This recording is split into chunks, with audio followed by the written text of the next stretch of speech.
کہ جس نے اس مقدس مہینے کے مقدس دنوں میں سے جو مقدس ترین دن جمعۃ المبارک ہے، اس میں فریضے کی ادائیگی کی توفیق عطا فرمائی ہے۔ چونکہ میں یہاں گزارش کر کے گیا تھا کہ میں ہر ربیع الاول شریف میں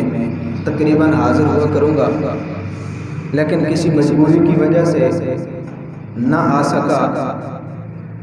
اس کے لیے بھرپور معذرت خواہ ہوں۔ اور جو میں نے اس مسجد کے لیے عنوان باندھ کے رکھا تھا، آج وہی عنوان یہاں گوش گزار کر کے اجازت چاہوں گا کہ میں نے جو قرآن پاک کی آیت پڑھی ہے، اس میں مومنین کی کامیابی کے بارے میں رب ذوالجلال نے ارشاد فرمایا ہے کہ جو نمازوں میں خشوع و خضوع کرتے ہیں وہ مومنین کامیاب ہیں۔ جو نماز کو رب کا فرض سمجھ کے ادا کرتے ہیں، اگر اپنا قرض سمجھ کے ادا کرتے ہیں، بس آیا 2-3 سجدے کیے پھر چلا گیا، میرے محبوب کا فرمان عالی شان ہے، اس کا مفہوم یہ ہے کہ سب سے بڑا چور وہ ہے جو نماز کا چور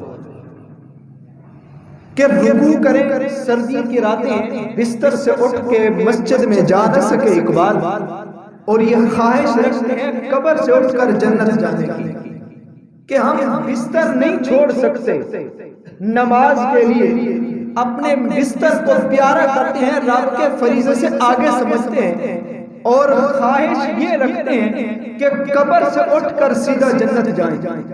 اگر ہم نماز نہیں پڑھتے تو ہماری نیت یہ ہوتی ہے، ہم جب بیٹھتے ہیں نا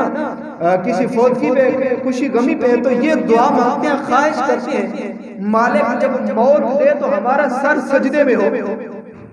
خواہش رکھتے ہیں کہ موت آئے نماز میں، تو ہو سکتا ہے اس کو وضو کرنے کا بھی طریقہ پتہ نہ ہو۔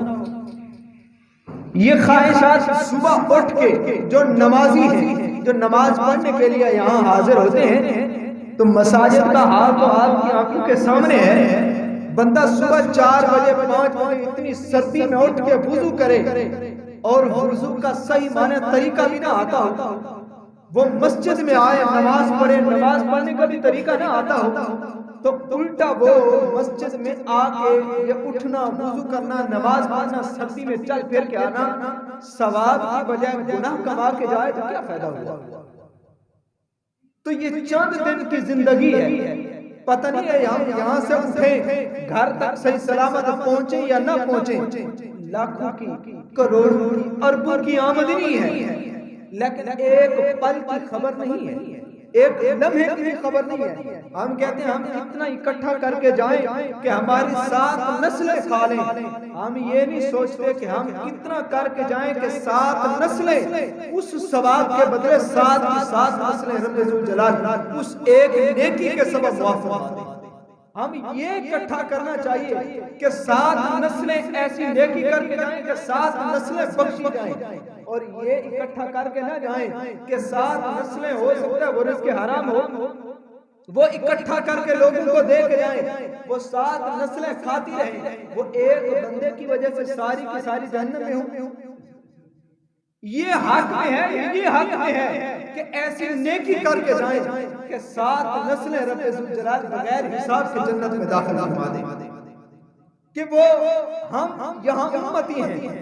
ہم مخلوق ہیں، امتی ہیں، ہم نے اپنے نبی کے لیے کیا کچھ کیا ہے اور ہمارے نبی نے ہمارے لیے کیا کچھ کیا ہے۔ اگر آپ سیرت تاریخ کی کتابیں پڑھ کے دیکھو، میں یہ منبر رسول گواہ ہے، اللہ کی قسم اٹھا کے کہتا ہوں کہ جسم کا بال کھڑا ہو جاتا ہے اگر بندہ تھوڑی سی سوچ سمجھ احساس رکھتا ہو کہ میرے نبی نے میرے لیے کتنا کچھ کیا ہے۔ اور ہم آج دندناتے پھرتے ہیں کہ ہم گڑیل جوان ہیں، ہم بہت بڑی جوانی ہے، مال دولت پیسہ ہے۔ اگر آپ قارون کا رشتہ دیکھ لیں حضرت موسیٰ علیہ السلام کے ساتھ، آپ کے چاچو کا بیٹا ہے، کزن ہے، وہ قارون کا خزانہ، اس نے جب حضرت موسیٰ علیہ السلام کے خلاف اس نے دعا مانگی، ایک عورت کو تیار کیا منحصر کرنے لگا، وہ حضرت موسیٰ علیہ السلام پر تہمت اس نے لگائی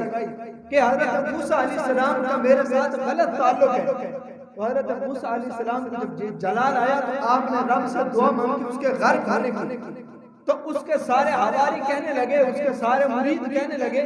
یہ شاید حضرت موسیٰ علیہ السلام کو قارون کا خزانہ چاہیے، اتنا مال دولت دیکھ کے انہوں نے ہمارے لیے بد دعا کی ہے، ہمارے خلاف دعا مانگی ہے۔ حضرت موسیٰ علیہ السلام نے فرمایا اے اللہ یہ بھی اور اس کا خزانہ بھی زمین میں دفن کر دے، نہ مجھے قارون کی ضرورت ہے نہ اس کے خزانے کی ضرورت ہے، اگر مجھے ضرورت ہے تو صرف تیری رضا کی ضرورت ہے، میں تیری رضا کو حاصل کروں گا، میں یہ نہ خزانہ حاصل کرتا ہوں نہ یہ میں شہرت جو دنیا کے لیے ہے۔ مفتی احمد یار نعیمی رحمۃ اللہ علیہ نے اپنی تفسیر نعیمی میں ایک بات لکھی ہے، بڑی کمال کی بات لکھی ہے، وہ کہتے ہیں دنیا اور آخرت یہ دو سکی بہنیں ہیں، دنیا اور آخرت یہ دو سکی بہنیں ہیں، جس طرح بندہ بیک وقت ایک ہی وقت میں دو بہنوں کے ساتھ نکاح نہیں کر سکتا، اسی طرح بیک وقت رب ذوالجلال ہر بندے کو دنیا بھی دے دے اور آخرت بھی دے دے، ایسا نہیں ہو سکتا۔ اگر کوئی چاہے کہ مالک دنیا میں مجھے بھوکا رکھا لیکن آخرت میں مجھے اپنے عرش کا سایہ عطا فرمانا، تو یہ دنیا عرش کے سائے کے سامنے کچھ بھی نہیں ہے۔ وہاں اس وقت تو ہم ویسے مولوی تقریر کرتے ہیں، ہم سننے والے بھی بڑے عجیب ترین ہیں، بیان کرنے والے بھی یہ اس طرح کرتے ہیں کہ سورج سوا نیزے پہ ہوگا، ہم نے اس طرح ہلکا سا اشارہ کیا، لوگوں نے یہاں سے سنا ادھر سے نکال دیا، یہاں سے سنا ادھر سے نکال دیا۔ آپ اندازہ لگائیے کہ سورج اب چوتھے آسمان میں موجود ہے، جون جولائی کے مہینے میں بندہ 10 منٹ باہر کھڑا نہیں ہو سکتا، یہ سورج سوا نیزے پہ ہو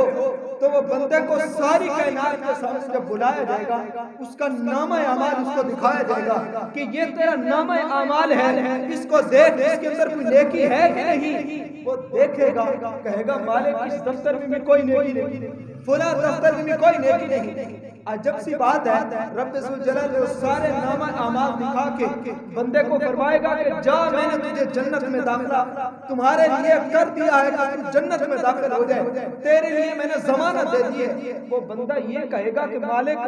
میں تو اتنا بڑا گنہگار ہوں، بدکار ہوں، سیاہکار ہوں، میرے نامہ اعمال میں تو کوئی نیکی ہے ہی نہیں، لیکن یہ تیرا اتنا بڑا فضل مہربانی رحمت کہ تو مجھے جنت عطا فرمانے لگا ہے۔ رب ذوالجلال فرمائے گا تو بندہ ہو کے،